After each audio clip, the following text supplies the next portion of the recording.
घरर लक्ष्मी किए। नमस्कार बंधुगण, रूपे स्टोरीर आजिर भिडियो रे आपण माननकु स्वागत। आज आमे आलोचना करिबा घरर लक्ष्मी किए।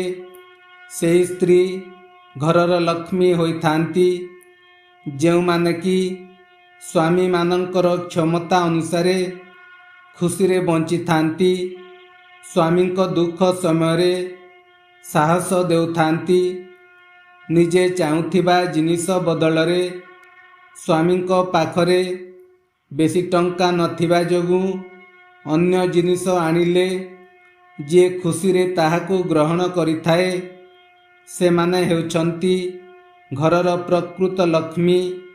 कारण जे स्वामी को दुख देवाकू चाहि न थांती ओ स्वामी को खुशी पाई निज इच्छा को दूरे थांती, सही भली त्यागी को ही लक्ष्मी कहा जाए।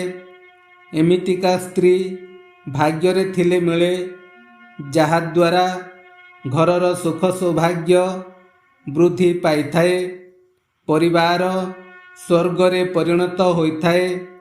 बंधुगण, आजिर विषय आपनकु केमिति लागिला निश्चय कमेंट रे जणाइबे। धन्यवाद। जय जगन्नाथ।